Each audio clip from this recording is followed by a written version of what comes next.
И на самом деле наша умма, где бы она ни была на сегодняшний день, она нуждается в этом. Как же добиться этого? В чем секрет успеха? Условно, людей можно поделить на две большие группы. Это те, кто поступает. Именно поэтому все пророки были пастухами. Одна из мудростей того, что все пророки были пастухами, на это указывают ученые. В чем заключалось? В том, чтобы подвергнуть мучениям лицемеров и лицемерок, многобожников и многобожниц, думающих об Аллахе дурное. Их постигнут превратности судьбы. Аллах разгневался на них, проклял их и приготовил для них гиенну. Как же скверно это место прибытия. Кого постигает фитна? Кого сотрясает? На самом деле искушение всегда поражает тех, кто... Их ангелов над ней 19. Стражами огня мы сделали только ангелов, а количество их сделали искушением. Поэтому в первую очередь надо благодарить Всевышнего, что Он нас сделал мусульманами, что Он нам открыл веру, что даровал иман.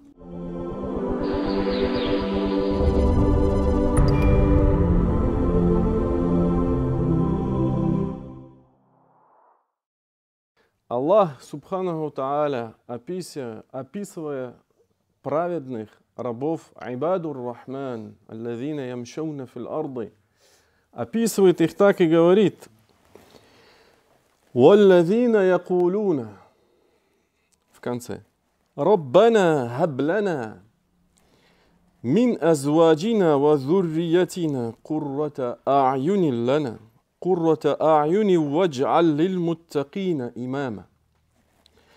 Они говорят, айбадур рахман, Господь наш, даруй нам отраду, глаз в наших супругах и потомках, и сделай нас образцом для богобоязненных. Вадж'альна лиль-муттакина имама. И сделай нас образцом для богобоязненных. Обратите внимание. В этом аяте Аллах Субхану Тааля нас учит быть, не просто быть богобоязненными, а быть образцом для богобоязненных. И на самом деле наша умма, где бы она ни была на сегодняшний день, она нуждается в этом. Нуждается в напоминании об этом. Как же добиться этого? В чем секрет успеха? Руководство,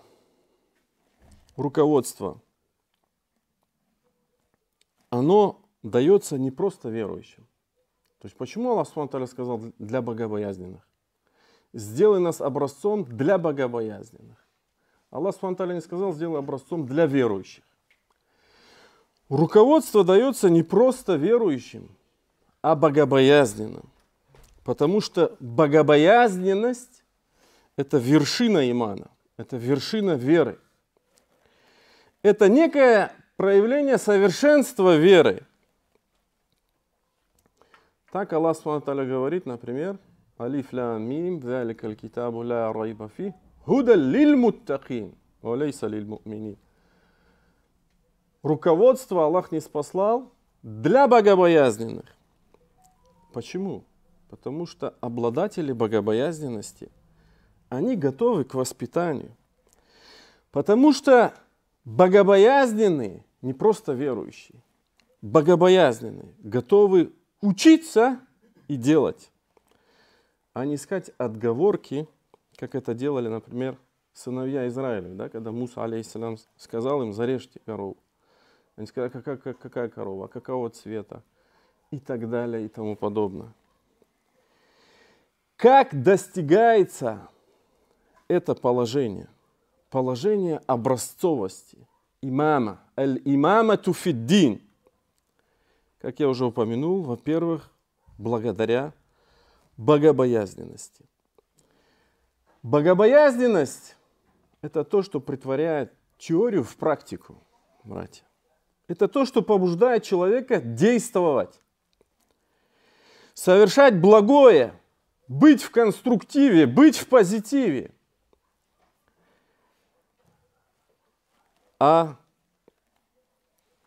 И наоборот. То есть, если этого нет, человек где? В негативе. Условно, людей можно поделить на две большие группы. братья, это те, кто поступает несправедливо к себе, аввалиму ли нафси. Если грубо совсем делить, те, кто в деструктиве, те, кто несправедливо относится, те, кто в негативе, и те, кто совершает благое, аль-мухсин, те, кто совершает ихсан, те, кто в конструктиве, те, кто в позитиве, те, кто пытается что-то сделать, созидать. Как об этом Аллах Субхану ва Тааля говорит: وَبَارَكْنَا عَلَيْهِ وَعَلَى إِسْحَاقَ وَمِنْ ذُرِّيَّتِهِمَا مُحْسِنٌ وَظَالِمٌ لِنَفْسِهِ مُبِينٌ. Мы благословили его. Кого? Ибрахима ассалям. А Ибрахим алейхиссалям кем был? Кяна уммата. Был вождем, сам по себе уммой был. Мы благословили его, Ибрахима и Исхака. Среди их потомства есть творящие добро и поступающие явно несправедливо к самим себе. Или как Аллах Субхану ва Тааля говорит: وَإِذِ ابْتَلَى إِبْرَاهِيمَ رَبُّهُ بِكَلِمَاتٍ فَأَتَمَّهُنَّ قَالَ إِنِّي جَاعِلُكَ لِلنَّاسِ إِمَامًا قَالَ وَمِنْ ذُرِّيَّتِي قَالَ لَا يَنَالُ عَهْدِي الظَّالِمِينَ. Вот испытал Господь Ибрахима повелениями, и тот выполнил их. Он сказал: я сделаю тебя предводителем людей, имамом. Ибрахим сказал: и из моего потомства, Аллах сказал, мой завет не коснется беззаконников, залимов не коснется тех, кто приступает к границе, не коснется тех, о которых мы уже говорили, да? Вообще, когда мы затрагиваем эту тему аль-имамату фиддин, пример Ибрахима, он является, наверное, одним из самых показательных. Потому что во времена Ибрахима, алейхиссалям, именно во время этого пророка, куфр поглотил всю землю. Кяна Ибрахиму умма. Поэтому Аллах так и сказал. Инна Ибрахима кяна умматан канитан лиллах ханифа валям яку миналь мушрикин. Воистину Ибрахим был вождем, покорным Аллаху и ханифом. Он не был одним из многобожников. И эта образцовость аль-имама, она не дается валим, не дается тому, кто приступает, не дается тому, кто в негативе, не дается непокорным, не дается нечестивым. Это все входит в категорию валим, линафсихи. И поэтому Аллах Субхану ва Тааля сказал: «Ля яналю ахди залимин». Мой завет не будет дан беззаконникам. Итак, первое – это богобоязненность. А второе – что это? Второе – это терпение. А куда без терпения? Именно поэтому, братья, все пророки были, как ни странно, пастухами. Одна из мудростей того, что все пророки были пастухами, на это указывают ученые. В чем заключалось? В том, чтобы воспитать и привить в них терпение. Как об этом пророк саллаллаху алейхи ва саллям сказал. В одном из сообщений говорится: «Ма ба'аth Аллаху набиян илля вара аль-ганам». Не было такого пророка, которого бы Аллах направил, а он не пас овец. «Вакалю анта я Расул Аллах». И они спросили: и ты, о посланник Аллаха? «Каля наам». И я пас овец за небольшую плату. Овцы убегают, не слушаются. То смотришь там, то смотришь тут. Постоянно глаз да глаз за ними нужен. Бдительность, внимание, терпение. Они не слушаются, упорствуют и так далее. Поэтому тот, кто не может справиться с овцами, то, очевидно, он не сможет управлять и людьми. Очевидно, он не сможет быть руководством и образцом для людей. И как часто люди образно называются паствой. Все это вещи соизмеримые. сравнимые. Поэтому человек вспыльчивый, экспрессивный, нетерпеливый, не кроткий, не обладающий кроткостью и выдержкой, не способен быть имамом. И как упоминается в одной из историй, однажды Зияду ибн Аби, он был одним из руководителей в Амиадском халифате, один из подвижников сказал: «Инна шарра руати л-хатама». Поистине самые скудные, злые руководители, пастухи, л-хатама, разрушители, разрушающие. То есть те, которые вспыльчивые, экспрессивные, не способны проявить терпение. И это терпение, качество, то есть выносливости, высокого терпения, сабур, оно должно проявляться на самом деле не только в отношении к пастве, оно начинается в проявлении к чему? Проявлении к тому, что Аллах вменил в обязанность, в том, что Аллах субхану запретил. Поэтому сабр это неотъемлемое качество, особенно неотъемлемое качество тех, о которых мы говорим. Тех, кто хотел бы быть, а мы должны все стремиться быть ими, образцом для верующих и богобоязненных.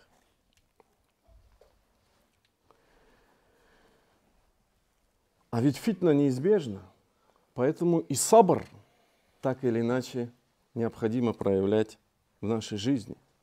То есть это путь, который был, есть и будет. Как об этом Аллах Субхану ва Тааля говорит. Алиф лам мим. Ахасиба насу ай ютраку. Ай якулу аманна ва хум ла юфтанун. Алиф лам мим. А неужели люди считают, что они будут оставлены только лишь сказав мы уверовали? И не будут искушены. То есть не будут проверены. Валакад фатанна ладина мин кабли. А ведь мы искусили тех, испытали тех, кто был до них. И Аллах непременно узнает, и Он лучше знает тех, кто правдив, и Он непременно узнает, и Он лучше знает на самом деле тех, кто лжив. И посмотрите на истории пророков, и посмотрите на истории основателей 4 мазхабов, имама Абу Ханифы, Малика, Шафи, Ахмада, через какие все они проходили испытания. Ахмад ибн Ханбаль, как его избивали, пытали, чтобы он сказал то, что было бы угодно. А до него... Итак, первое качество – это богобоязненность. Второе – терпение. И третье – это твердая убежденность. Это непоколебимая вера. Это якин. И на самом деле богобоязненность, терпение и твердая убежденность – это как сообщающиеся сосуды. Кто знает физику, да? Если есть первое, появляется второе, а со вторым появляется и третье. Нету третьего, значит нет второго, значит и нет и первого. Человек крайне редко будет терпелив, если он не богобоязнен, нет у него богобоязненности. Он не сможет проявлять терпение. И он не сможет быть обладателем твердой веры, непоколебимой веры, если в нем не будет качества терпения. И так оно и есть в жизни, братья. Человек обретает веру, богобоязненность. Всевышний ему освещает путь своим светом. Он начинает идти по этому пути. Этот путь, так или иначе, он тернистый, со своими сложностями. И необходимо проявлять терпение. И он проявляет терпение и стойкость, будучи кем? Непоколебимым. Твердо уверенным в том, куда он идет, зачем он идет, для чего он идет. И тогда люди идут за ним. Они становятся тем, кто руководствуется его примером, а он, соответственно, становится образцом для них. И обратное справедливо. То есть, когда твердой убежденности нету, то и вера слабая, и терпения нету. И на самом деле, те, кто обрел якин, те, кто обрел твердую убежденность, они те, кого полюбил Всевышний Аллах. Кем Аллах Субхану доволен, они, по сути, приближенные к Аллаху Субхану. Они те, кто не будет оставлен без помощи и поддержки Всевышнего. Они не будут опечалены. Они те, кто стал образцом и примером для других за их твердую веру. Как об этом сказал Аллах Субхану. «Ваджа'альна минхум аимма». И мы сделали с них, установили среди них имамов, образцов, яхдуна би амрина, которые указывают верный путь по нашему повелению. Поскольку они были терпеливы и убежденно верили в наши знамения. Этот аят четко показывает те качества, о которых я вам сейчас рассказываю и пытаюсь их раскрыть. В противовес же твердой убежденности у нас кто? Те, кто сомневается. Те, кто постоянно колеблется. Те, кто плохо думает об Аллахе, Субхану Тааля, а потом обо всех окружающих, обо всем, что происходит вокруг него. Они подвержены, они неустойчивы, они подвержены испытаниям. Они несправедливо относятся по отношению к себе. Они впадают в нечестие. И этот упадок, это падение может привести человека на самое дно. Ва'аяду билля. Дном является неверие.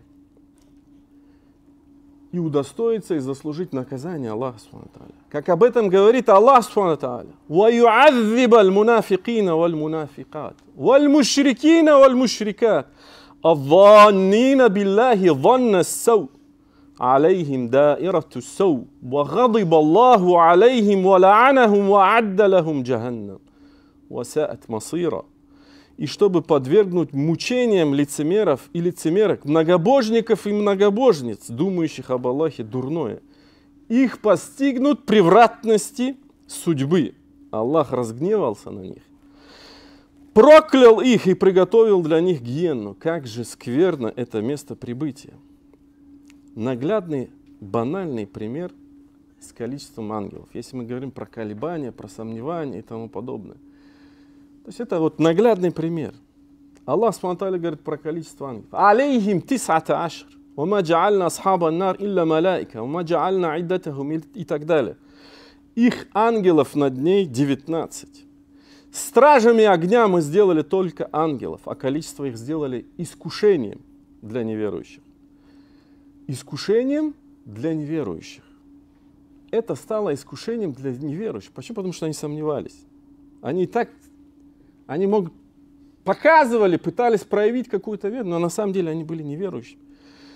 И в то же время, чтобы удостоверились те, кому было даровано Писание, чтобы усилилась вера, поскольку в предыдущих книгах также говорится об этом, чтобы усилилась вера у верующих, чтобы не сомневались те, кому было даровано Писание. И верующие, чтобы спросили те, чьи сердца поражены недугом. И неверующие, что хотел Аллах этой притчи.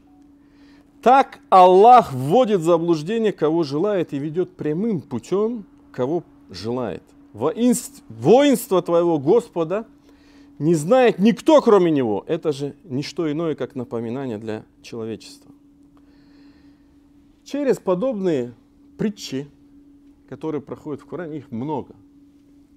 Через испытания разума, сердца, тела Аллах Субхану ва Тааля на самом деле устанавливает водоразделы между верующими, богобоязненными и между неверующими, колеблющимися, сомневающимися, между искренними и лицемерами, между творящими добро и нечестивыми, несправедливыми по отношению к себе, творящими порчу и нечестие на земле.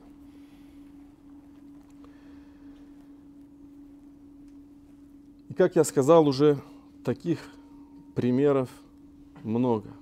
Есть еще один пример, но он займет долго о нем рассказывать, он займет немало времени, но он очень интересный.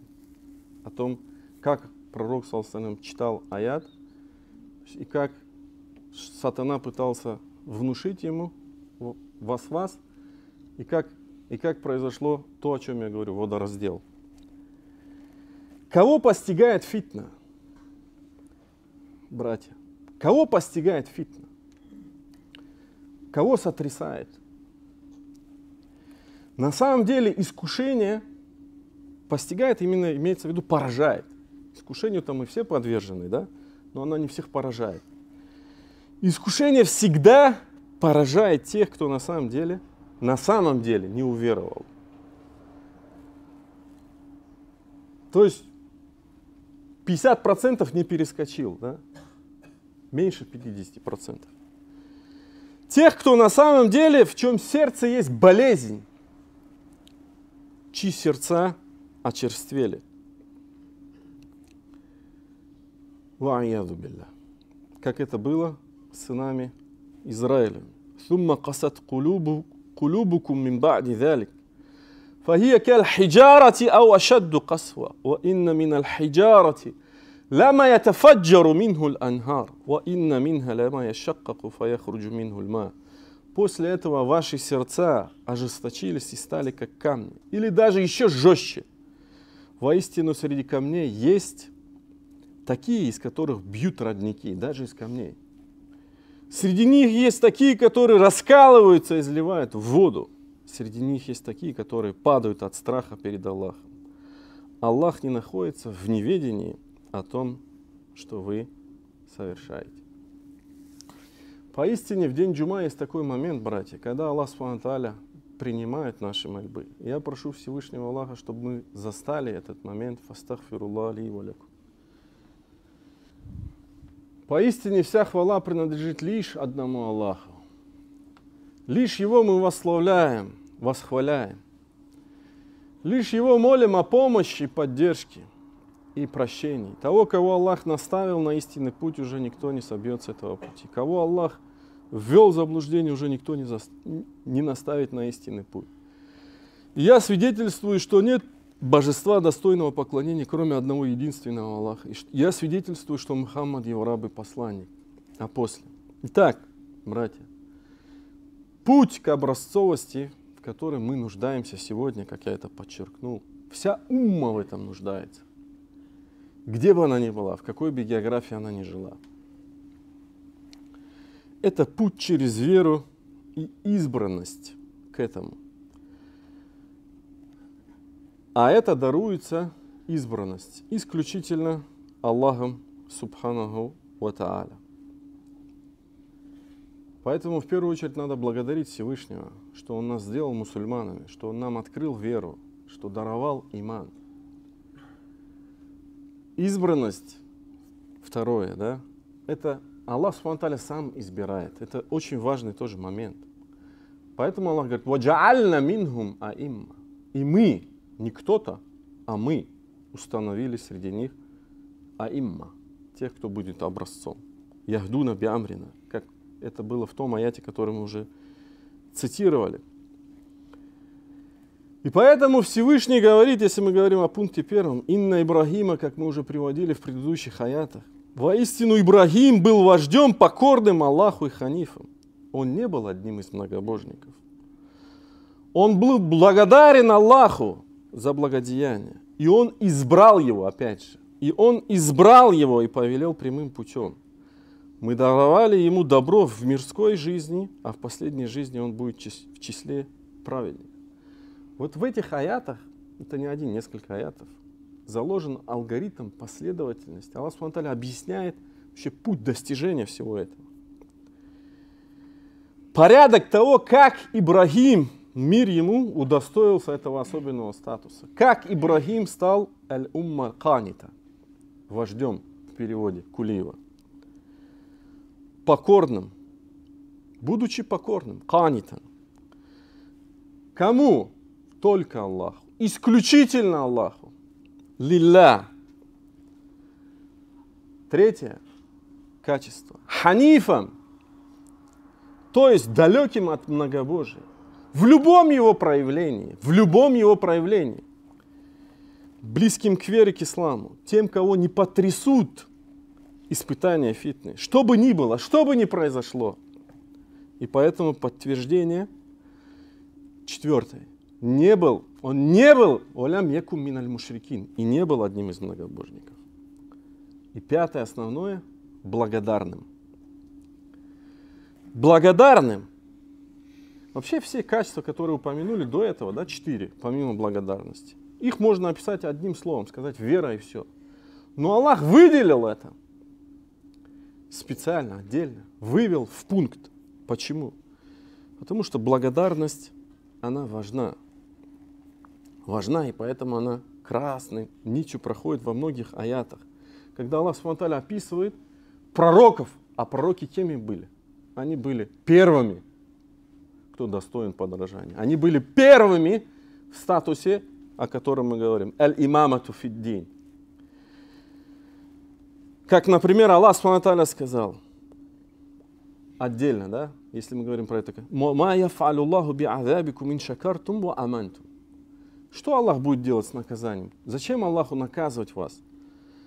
Ин шакартум, если вы будете благодарными. Ва амантум. Опять же, да, вот разделение. Если вы будете благодарны и уверуете. Или как Аллах субхану ва тааля говорит: «Вакадалика фатанна ба'дахум би ба'д лиякула хауляи манна Аллаху алейхим мин байнина. Алейса Аллаху а'ляма бишшакирин». И Аллах не сказал биль му'минин. Так мы искушали одним из них другими. Мы искушали одних из них другими. Это состязание, желание быть первым, быть и так далее, оно же было всегда, есть и будет. Обратите внимание. И этой фитне подвержены многие мусульмане в том числе. Так мы искушали одним из них другими, дабы они сказали: неужели среди нас Аллах оказал милость только этим? Разве Аллах не лучше знает тех, кто благодарен? Тех, кто благодарен. Если Аллах субхану ва тааля дает кому-то это, аль-имама фиддин, то это значит только из-за того, что Аллах субхану ва тааля избрал его, и этот человек благодарен. Это надо так понимать. И это надо так оценивать. И благодарность важна. Поэтому Аллах субхану ва тааля говорит, например, про Нуха алейхиссалям. Иннаху кана абдан шакура. Поистине он был благодарным рабом. И про Сулеймана алейхиссалям. И вот мы даровали Давуду и Сулейману знания. Вакаля. И они оба сказали: Альхамду лиллахи аллази фаддалана аля кафирин мин ибадихи аль-му'минин. Хвала Аллаху, который превознес нас, даровал нам достоинство перед другими, над многими из верующих рабов. Они были благодарными. И также Аллах субхану ва тааля говорит: «И'амалу аля Давуда шукра». О семейство Давуда, творите добро. «Ва калилум мин айбади аш-шакур». А ведь мало из моих рабов является благодарными. Аль-имамату фиддин — это то, что дается не просто малому количеству, а малому из малого из малого. Потому что неверующих много по отношению к верующим. Потому что богобоязненных по отношению к верующим еще меньше. Потому что терпеливых по отношению к богобоязненным также меньше. И потому что обладающих твердой убежденностью по отношению к терпеливым также мало. Это ситца за ситцем, ситца за ситцем. Пусть Аллах субхану ва тааля сделает нас верующими. Пусть Всевышний Аллах сделает нас обладателями богобоязненности. И пусть Всевышний дарует нам терпение. «Вадж'альна лиль-муттакина имама». И сделает нас образцом для богобоязненных.